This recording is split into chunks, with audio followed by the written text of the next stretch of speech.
하나님의 은혜가 2025년 송년 감사주일 예배 오신 여러분들이 함께 하시기를 예수님의 이름으로 축복합니다.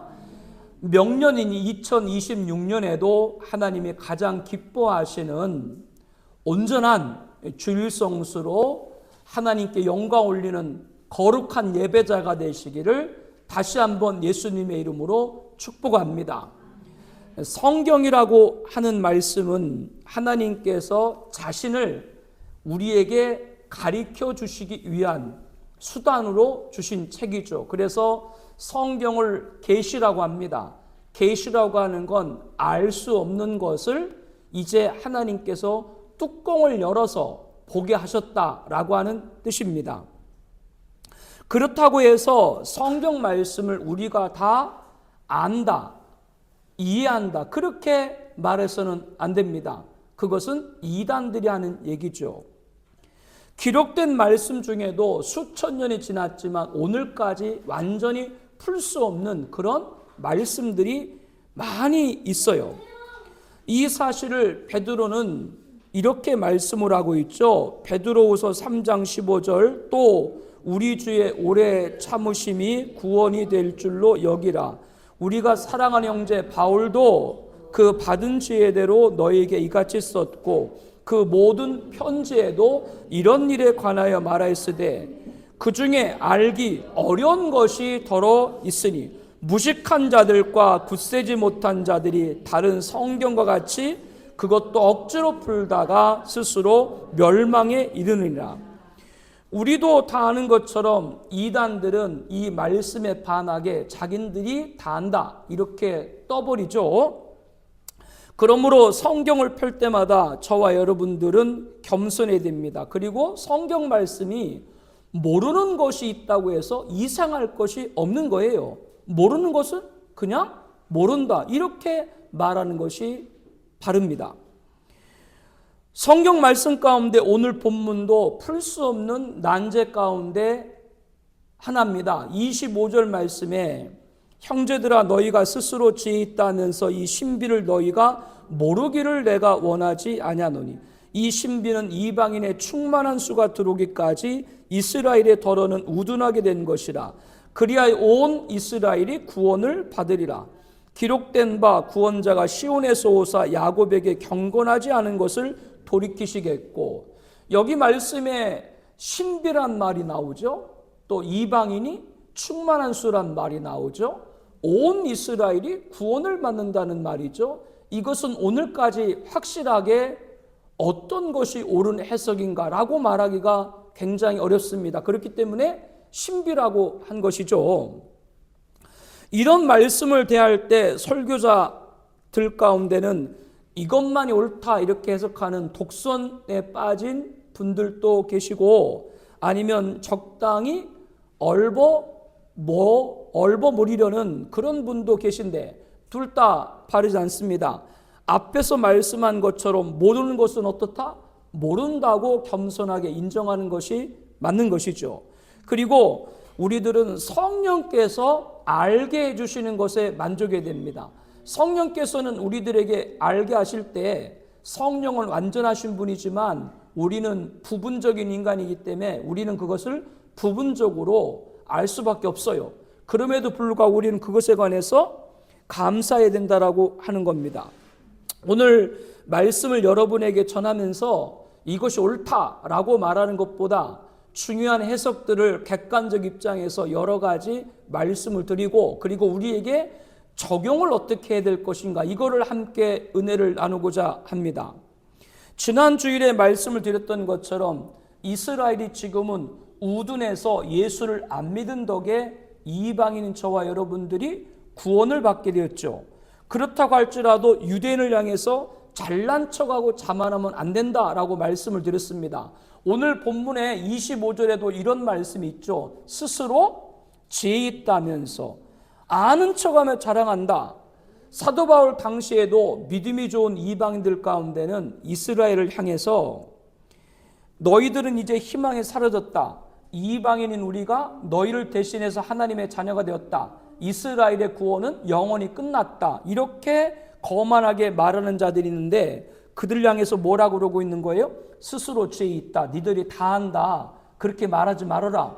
이스라엘에 관한 구원의 계획은 하나님이 따로 있다. 이런 얘기인 것이죠.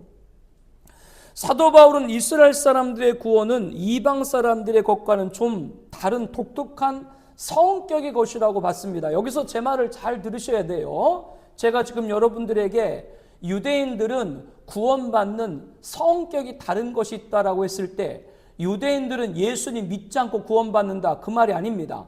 유대인도 이방인도 누구 믿어야 구원받아요? 예수 믿어야 구원받습니다. 단 지금 오늘날에는 이방인인 저와 여러분들이 구원받는 교회 시대고, 교회 시대가 끝나고 종말 시대에 누가? 유대인의 구원이 시작이 되는 것이죠. 그렇기 때문에 유대인들은 구원의 성격이 다르다라고 하는 건 그들에게 구원의 시기가 차이가 있다. 지금은 저와 여러분 이방인이 구원받는 시기고, 교회 시대가 끝나면 누가? 유대인이 구원받는 종말 시대가 시작되는 것이고, 지금 모든 징조를 봤을 때 그 종말 시대가 임박해 있다라고 하는 겁니다. 이렇게 이스라엘, 하나님이 택한 이스라엘 사람들을 향한 하나님의 구원의 계획은 아직도 완전히 열려진 계시가 아닙니다. 우리는 그걸 잘 몰라요. 그렇기 때문에 본문에 this mystery, 이 신비, 이렇게 말씀을 하는 것이죠. 신비란 말에는 완전히 공개가 안 됐다라고 하는 겁니다. 아직도 알지 못하는 부분이 남아있다는 것입니다. 인간의 지혜와 연구를 통해서 다 알 수 있는 것이 아니라고 하는 것이죠. 어려운 은밀한 무엇이 숨어져 있다고 하는 것입니다. 흡사 4차원의 세계, 아니 4차원이 아니라 5차원, 10차원, 100차원이 될지도 모르죠. 인간의 이성으로 하나님의 계시를 다 알 수 없기 때문에 그렇습니다. 미래의 사건은 더더욱 그렇죠. 그러므로 오늘날 이스라엘 사람들이 믿지 않는다고 해가지고 그들의 구원 여부를 듣고 끝났다거나 이렇게 함부로 떠들거나 교만해서는 안 된다라고 하는 겁니다. 그러면 이 신비라고 말한 그 신비가 무엇인가? 첫째로 이스라엘 사람들이 우둔해서 믿지 않는 것은 특정한 기간까지 일이라고 하는 것이죠. 영원히 믿지 않는 것이 아니라 시한부 현상이라고 하는 겁니다. 바울이 이것을 말하는 거예요. 25절에요. 형제들아, 너희가 스스로 죄 있다면서 이 신비를 너희가 모르기를 내가 원하지 아니하노니 이 신비는 이방인의 충만한 수가 들어오기까지 이스라엘의 더러는 우둔하게 된 것이라. 이 말씀을 주의해 보면 이방인의 충만한 수란 말이 나오죠. 이방인은 누구예요? 저와 여러분들입니다. 유대인 말고 다른 모든 인류를 향해서 이방이라고 가르치는데 이들이 구원받는 수가 충만한 수가 정해져 있다, 이렇게 말씀을 하고 있습니다. 하나님께서는 저와 여러분 이방인들이 구원받는 교회 시대가 무한정 계속 영원한 것이 아닌 걸 가르쳐주고 있는 것이죠. 하나님이 택자만이 구원을 받습니다. 하나님의 마음에 두고 계신 숫자가 있다고 하는 겁니다. 하나님이 그 숫자가 다 찰 때 이방인의 구원은 끝나고 누구의 구원? 유대인의 구원이 시작되는 종말 시대가 된다라고 하는 것이죠. 예수님이 비유로 하신 이야기, 잔치, 자리를 여기에 대비할 수가 있습니다. 종들이 길에 나가 만나는 대로 모두 데려오니 혼인잔치의 손님들이 가득 찬지라. 가득 차면 손님을 더 받을 수 있어요, 없어요? 이제 자리가 찼소. 더 이상 데려오지 마시오. 소리치는 날이 올 것이죠. 이렇게 되면 저와 여러분 이방인이 구원받는 숫자가 다 채워지는 것이죠. 여기서 우리가 꼭 명심해야 됩니다. 우리가 예수 믿을 기회가 마냥 남아있는 것으로 생각해서는 안 됩니다. 언젠가는 하나님이 이제 되었다라고 문을 닫아버린다고 하는 것이죠. 노아 대홍수 아시죠? 하나님이 정한 시간까지 노아와 그의 가족들이 다 방주에 들어가고 모든 식물, 모든 동물들도 다 들어가고, 그리고 나서 방주문이 어떻게 됐어요? 닫혔는데 성경에 보니까 누가 닫았다? 그 이상하죠. 방주문을 닫았으면 노아가 닫았을 텐데 성경 그렇게 말하지 않고 하나님 여호와께서 문을 닫았다라고 말씀합니다. 그와 같이 교회 시대, 지금 우리 이방인이 구원받는 이 구원도 하나님이 닫을 때가 있다라고 하는 겁니다. 종말 시대는 이제 우리는 더 이상 구원받을 수 없는 거예요. 하나님께서 이렇게 이방인 중에서 구원하시기로 작정한 정원수가 있습니다. 그 숫자를 채울 동안까지는 누구는 믿지 않아요? 이스라엘은 우둔해요. 이스라엘 믿지 않는 거예요. 아직 이스라엘이 민족적 회심이 안 한 것은 바꿔 말하면 아직도 뭐가 더 남아있는 거예요? 이방인이 구원받을 수가 남아있는 것이죠. 그러므로 이스라엘의 우둔은 일시적인 현상이라고 하는 겁니다. 물론 그동안 개인적으로 유대인들 가운데도 개인적으로 예수님 믿고 돌아오는 분들이 있죠. 그러나 아직까지 이스라엘은 여전히 국가적으로는 우둔하다. 예수님을 메시아로 모시고 있지 않다라고 하는 겁니다. 이스라엘 헌법에 보게 되면 헌법 첫 조항이 이스라엘은 유대교 나라다라고 아예 딱 못을 박고 있어요. 예수님 안 믿겠다, 그 얘기가 똑같은 거예요. 언제까지 이스라엘이 우둔하게 될 것인가? 그것은 우리가 알 수 없는데 추측할 수 있습니다. 예수님의 재림 때일 것으로 보입니다. 왜냐하면 계시록 1장 7절에 보니까 이렇게 말씀하죠. 볼지어다 그가 구름을 타고 오시리라. 각 사람의 눈이 그를 보겠고 그를 찌른 자도 볼 것이요 땅에 있는 모든 족속이 그로 말미암아 애곡하리라. 예수님이 재림하실 때 각 사람이 그를 보겠다. 온 인류가 예수님의 재림을 목도할 것이고 그 가운데 그를 찌른 자들도 볼 것이다. 그들은 누구예요? 유대인입니다. 예수님이 재림할 때 그것을 본 유대인들이 2000년 전 자신들이 십자가에 못 박은 예수님이 메시아인 걸 그제서 깨닫게 될 것이다 라고 하는 말씀이죠. 유대인들의 회심은 이때일 것으로 보여집니다. 그러면 우리 이방인 중에서 구원받은 자의 총수가 얼마나 될까요? 이 또한 모릅니다.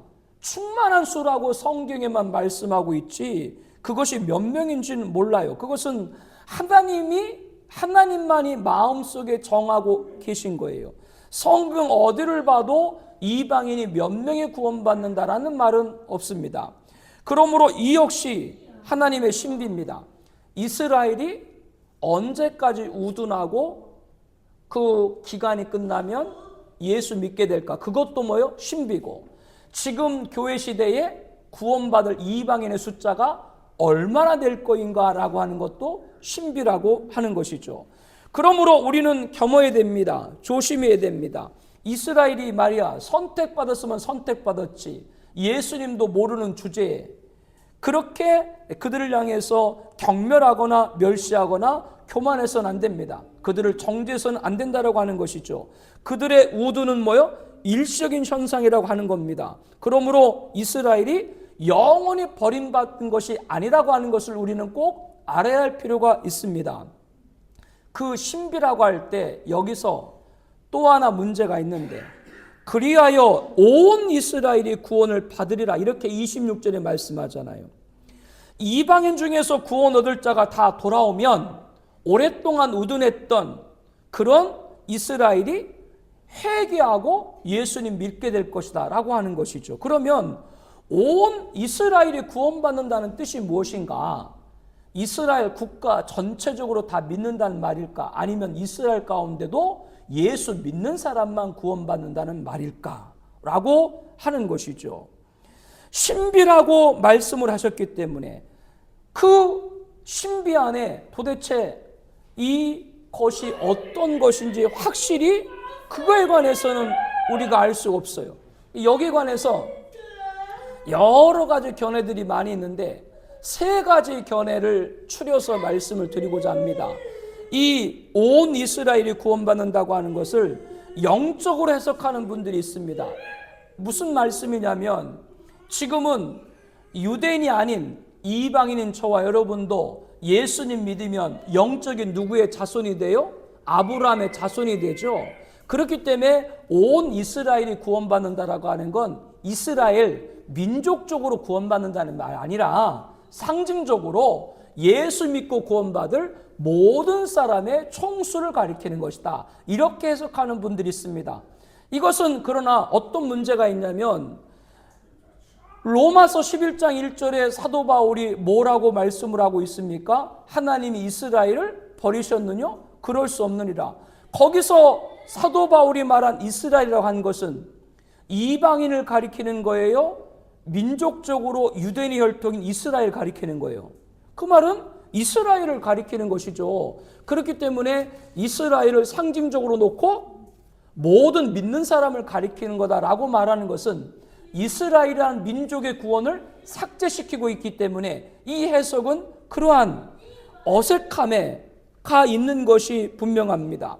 또 하나의 견해는 온 이스라엘이 예수를 믿는다고 하는 건 이스라엘 가운데도 예수 믿는 사람들만 구원받는다라고 하는 뜻입니다. 대단히 좋은 해석으로 보여집니다.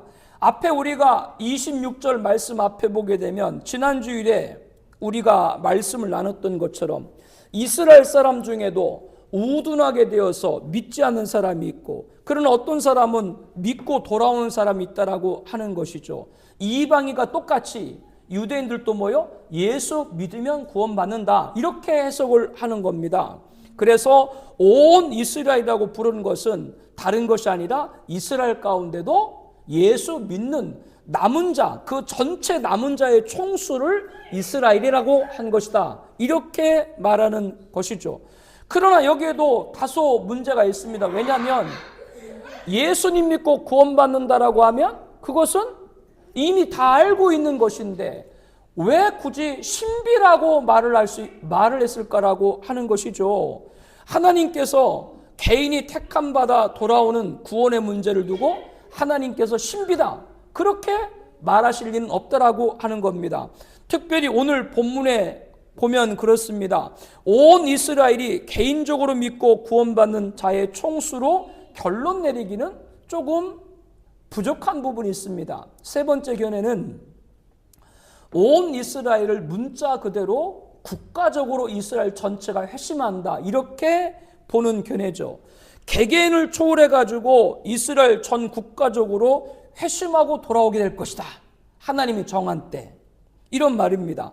하나님이 정하신 충만한 수의 이방인을 위한 구원의 기회가 끝나면 하나님 이스라엘을 국가적으로 구원하시는 계획이 이루어진다. 이스라엘은 하나님의 특별히 선택한 민족이기 때문에 마지막 때 하나님의 특별한 방법으로 그들을 구원할 것이다, 이런 말입니다. 26절 말씀에 기록된 바 구원자가 시온에서 오사 야곱에게서 경건하자는 것을 돌이키시겠고 내가 그들의 죄를 없이 할 때 그들에게 이루어질 내 언약이 이것이라함과 같으니라. 이사야 말씀을 인용하고 있는 것인데요, 여기서 시온이라고 하는 것은 예루살렘에 등장을 해서 그동안 우둔해서 믿지 않았던 이스라엘을 그 마음을 부드럽게 하는 역사적인 사건을 하나님이 약속했다. 온 이스라엘이 이제 그 마음이 뭐요? 열려서 예수님 믿게 될 거다. 그 예언을 이사야 말씀을 지금 바울이 인용한 겁니다.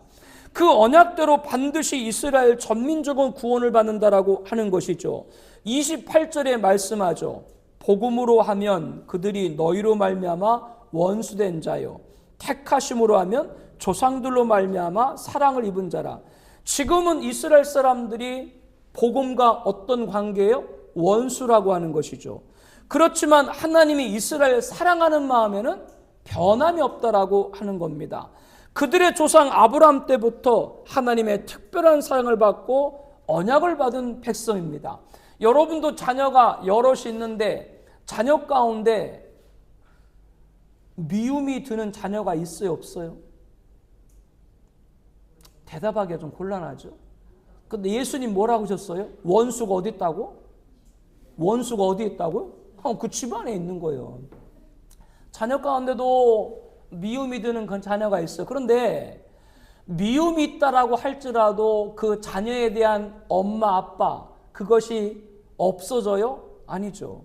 아무리 미워도 엄마로서 아빠로서 자식에 대한 사랑은 여전하다. 지금 이스라엘이 완악하고 우둔해서 하나님 믿지 않지만 그들을 택한 하나님의 사랑은 여전하다. 그렇기 때문에 29절에 뭐라 그래요?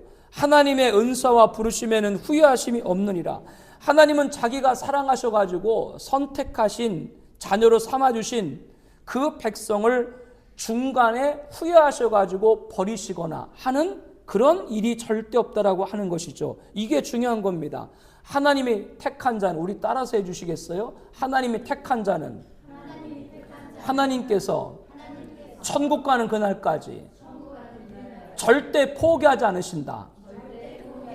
우리 그거 다 믿고 있죠? 아멘. 그와 같이 이스라엘도 지금 그들이 믿지 않다고 해서 아니다. 그들이 하나님이 그들을 택한 걸 포기하는 것이 아니다라고 하는 겁니다.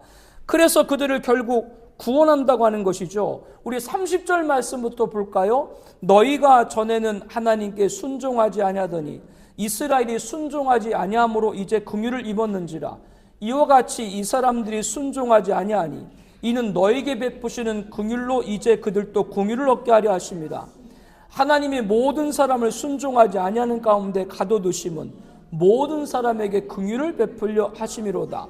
이 내용을 요약하면요, 지금은 이스라엘이 순종하고 있지 않지만 그들이 순종하지 않는다고 구원받지 못하는 결정적인 이유가 되지 못한다라고 하는 것이죠. 왜냐하면 이방인인 저와 여러분도 순종하지 않고 살다가 하나님의 긍휼로 하나님 믿게 됐죠. 뭐 다 순종하셨어요, 처음부터? 안 하다가 하나님의 긍휼을 입어서 구원을 받은 것처럼 이스라엘이 지금은 순종하지 않는 것이 보이지만 그들도 뭐요? 하나님이 정한 때 긍휼함을 입게 될 것이다. 그 말이거든요.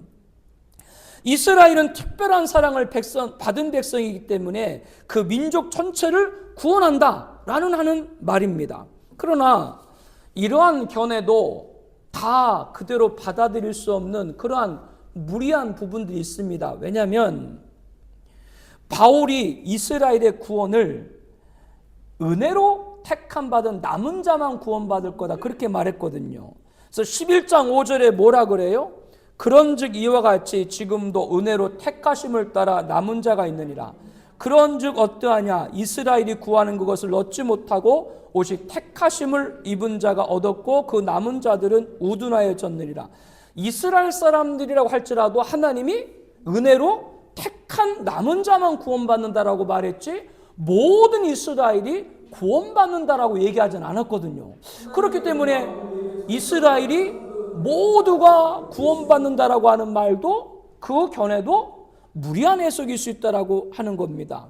그런데 갑자기 온 이스라엘이 구원받는다고 하는 것을 바꿔가지고 국가적으로 다 예수 믿는다? 이것은 논리상 모순일 수 있죠.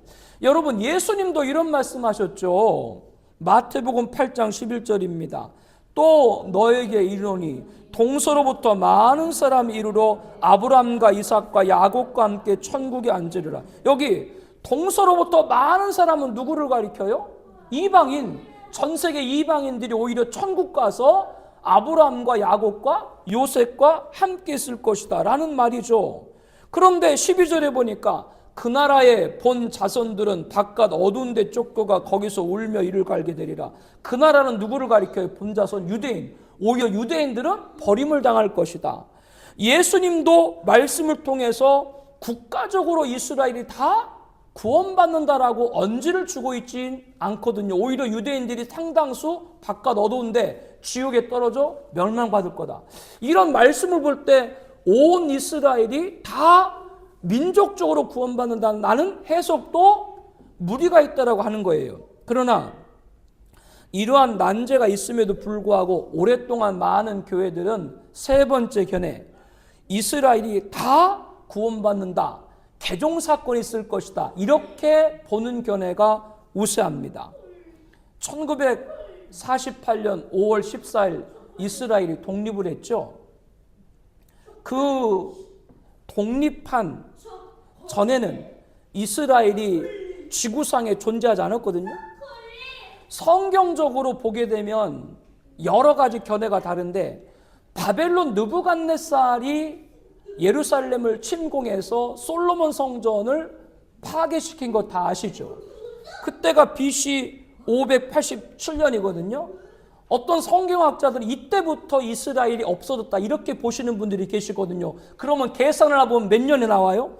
BC 587년부터 AD 1948년이면 몇 년 동안 이스라엘이 없었어요, 지구상에?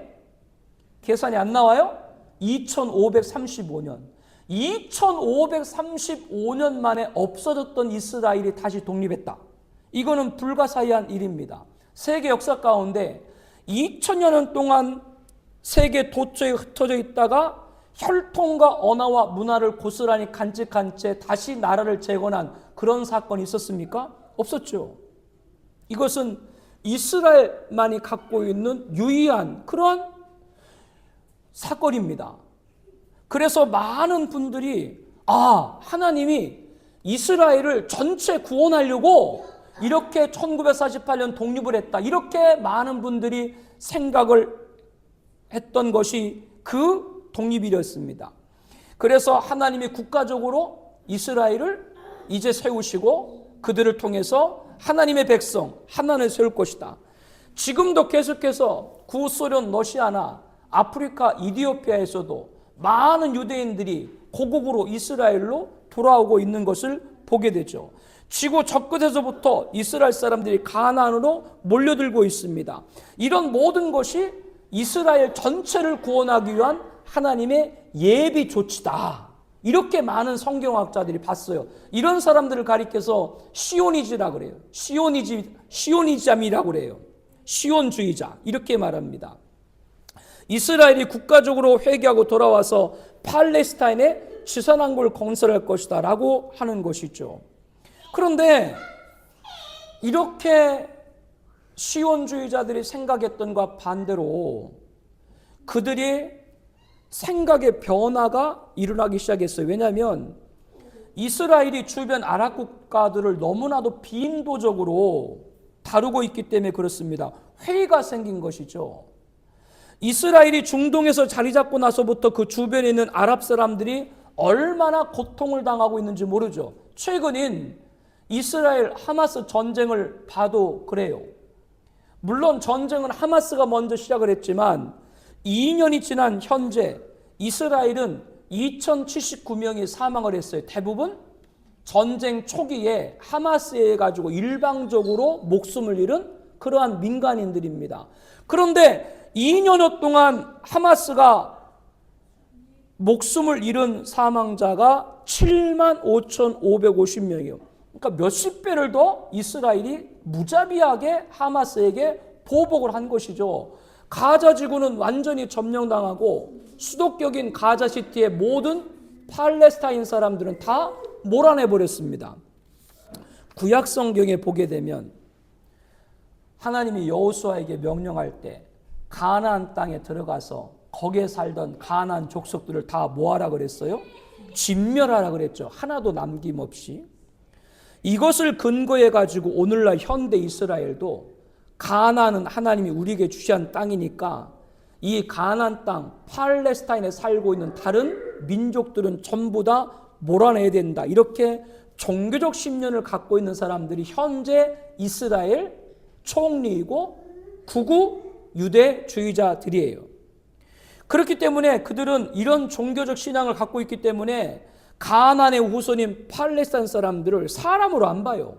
아예 그들을 사람으로 안 보고 짐승 정도로 봅니다. 그러니까 이렇게 무자비하게 그들을 잔인하게 목숨을 빼앗지 않습니까? 그러면 이것을 볼 때 성경적으로 하고 있느냐, 신약에 와서 이렇게 시오니주의자들도 회의를 갖게 된 거예요. 왜냐하면 팔레스타인 사람들 가운데도 예수 믿는 분들이 있어요, 없어요? 아랍 사람들 가운데도 예수 믿는 분들이 있어요, 없어요? 있거든요.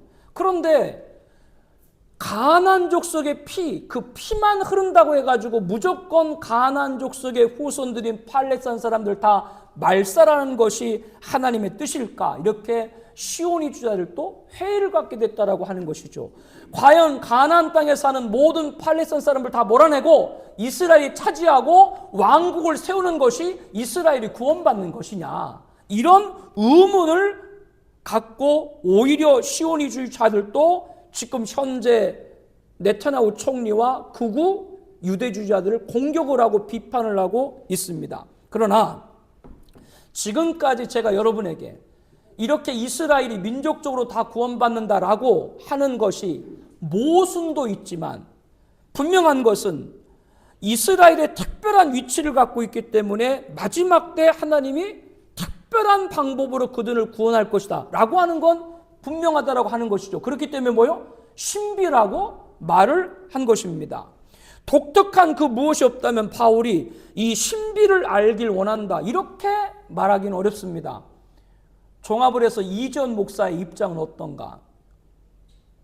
지금 이방인이 구원받는 교회 시대가 맞춰지고 유대인이 구원받는 종말 시대가 오면 이스라엘 민족 전체가 회심한다라고 저는 봅니다. 그러나 이스라엘 민족 전체가 회심한다 할지라도 그 이스라엘 가운데 택한 자만이 구원받게 될 줄로 믿습니다. 왜냐하면 계시록 16장 18절에 보면 예수님이 재림하셔가지고 세상을 심판하고 이 지구가 완멸되는데 이 지구가 완멸되는데도 불구하고 하나님을 비방하는 자가 있다라고 하는 겁니다. 그렇다면 그들은 예수님의 재림을 보고도 뭐요?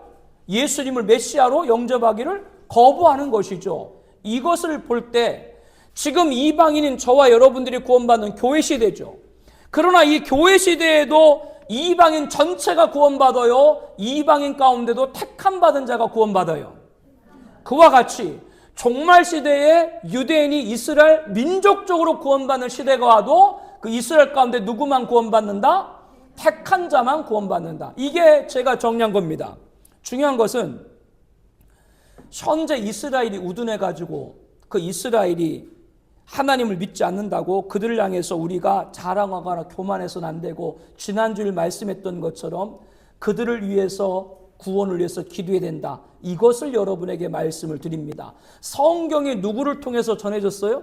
유대인을 통해서 전해졌고 전도가 누구를 통해서 전해졌어요? 유대인을 통해 전도가 전해졌고 교회가 어디서부터 시작됐어요? 예루살렘에 때부터 시작했던 것처럼 우리들에게 영적 뿌리 유대인의 구원 지금 믿지 않는다고 그들을 비판하지 말고 그들의 구원의 완성을 위해서 기도하는 저와 여러분들이 되어야 하겠습니다. 그건 하나님의 계획인 것이죠.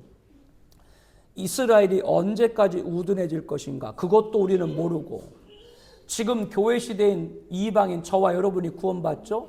그 이방인의 충만한 수 우리가 몇 명이 구원받을까? 그것도 우리는 몰라요. 그 모든 것은 다 뭐요? 신비예요. 하나님이 알려주시지 않으면 우리는 알 수가 없어요. 그렇다면 지금까지 말씀을 통해 가지고 우리에게 어떻게 적용해야 되는가라고 하는 겁니다. 여러분 우리가 성경을 통해서 미래에 관해서 완전한 해답을 얻지 못한다고 했다고 부끄러워하거나 잘못됐다고 생각하지 않기를 바랍니다. 33절에 바울이 이렇게 얘기하죠. 깊도다 하나님의 지혜와 지식의 풍성하며 그의 판단은 헤아리지 못할 것이며 그의 길은 찾지 못할 것이래. 바울이 하나님을 찬양하고 있는데 바울이 어려운 문제를 다 풀어가지고 이스라엘의 구원의 문제를 다 알아가지고 찬양하는 것이 아니라 모르는데 찬양을 했어요. 왜 모르는데 찬양을 한가요? 다른 것이 아니라 바울은 이렇게 말하고 있는 것이죠. 하나님의 지혜와 지식의 풍성함과 그의 판단에 헤아리지 못할 것이다. 사람이 어찌 다 하나님의 계획을 알 수 있느냐? 그렇기 때문에 미래에 관해서 다 알지 못해도 하나님을 뭐 해야 된다? 찬양하는 것이 우리의 자세가 되어야 된다. 이거를 가르쳐주고 있는 것이죠.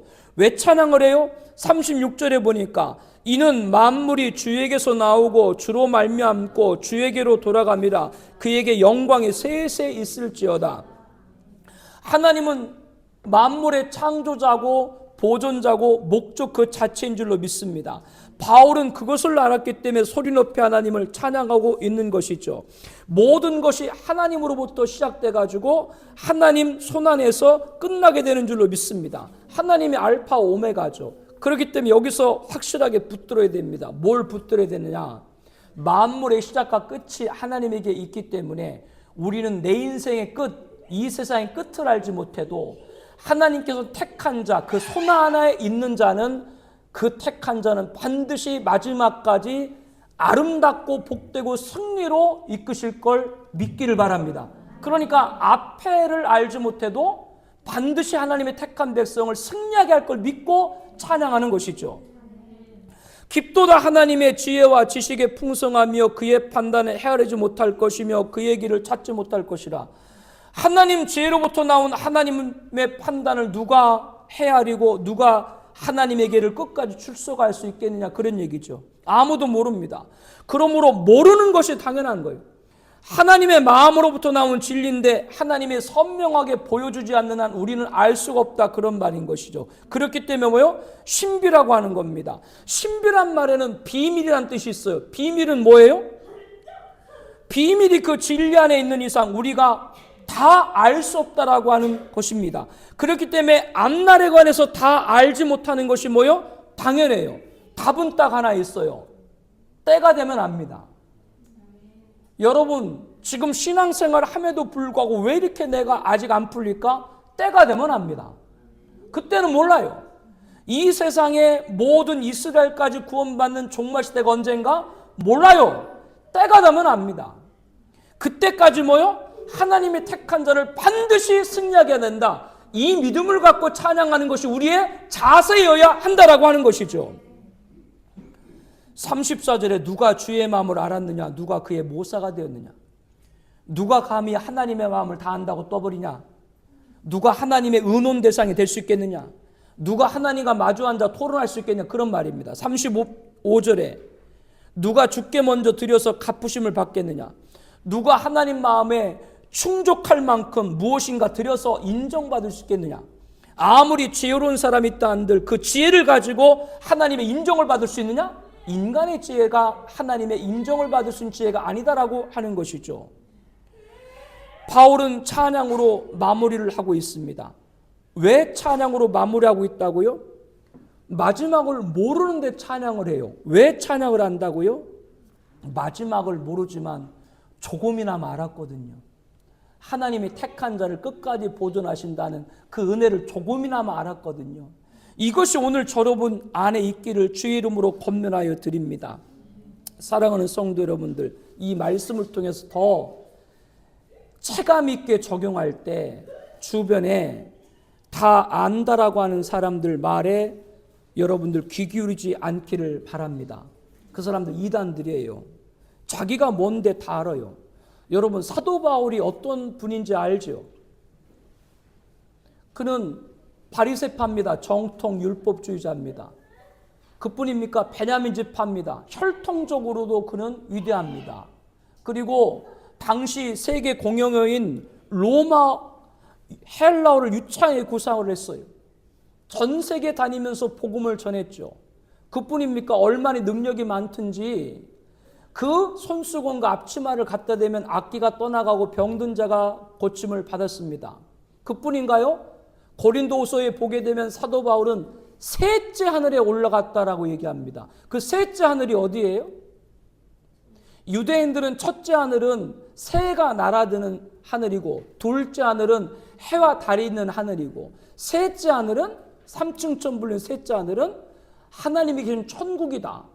이 바울은 천국에도 올라갔던 사람입니다. 그런데 그것이 14년 전에 있었던 일인데 그거를 아무에게도 말하지 않다가 그것도 자기의 사도권을 부정하는 자들이 있기 때문에 어쩔 수 없이 부득불 말한다. 부득불 말한다고 하면서 천국에 놀라운 걸 봤다. 그것도 자기가 천국 같다라고 얘기하지 않고 내가 어느 한 사람을 아노니 간접적으로 얘기하면서 놀라운 신비를 체험하죠. 이것은 무엇을 말합니까? 바울은 세상에서 실력도 최고였고 영적으로도 놀라운 체험이 있는데 그런 바울조차도 뭐요? 이 신비 모르는 것이 있다라고 했는데 하물며 저와 여러분들이 성경을 다 안다? 그것은 맞는 말이 아닌 것이죠. 그렇게 말하는 건 누구라고 그랬어요? 그거는 이단이라고 하는 것을 알아야 됩니다. 저와 여러분들은 이 말씀을 통해서 다시 한번 겸손하게 하나님 말씀 앞에 아멘하는 찬양 올려드리는 우리가 되기를 축복합니다. 건방진 호기심은 마귀의 화살이 되는 것이고 겸손한 찬양은 성령의 선물이 되는 것이에요. 하나님 말씀 안에 기록된 구원의 도리가 만물의 시작이고 끝이신 하나님으로부터 나온다는 걸 안다면 우리들 피조물에겐 하나님께로 오는 모든 건 신비인 것이고 그 중에 모든 걸 다 알지 못하고 일부만 알아도 우리들은 뭐요? 찬양하고 감사한 우리가 되어드리고 믿음으로 받고 기다리기를 축복합니다. 그리고 한 가지, 다 알지 못하는데 분명하게 알게 하신 것이 있어요. 성경 당시 이스라엘을 보아도 그렇고 지금 현대 이스라엘 보아도 그렇고 예수님을 전혀 믿을 것 같지 않지만 하나님이 아브라함을 택하시고 선민으로 삼으신 이스라엘의 구원은 뭐요? 없어지지 않았다라고 말씀드렸죠. 오늘 본문의 쐐기를 박듯이 하나님의 은사와 부르심에는 뭐요? 후회하심이 없느니라. 그와 같이 우리가 하나님의 계획을 다 몰라도 우리가 완전히 아는 건 있습니다. 그것은 다른 것이 아니라 하나님이 우리를 구원하기 위해 부르신 부름에는 후회하심이 없는 줄로 믿습니다. 천국 가는 그날까지. 이거는 확실히 아는 거예요. 그러므로 찬양을 올려드리지 않을 수가 없는 것이죠. 여러분 2026년을 알아요? 몰라요?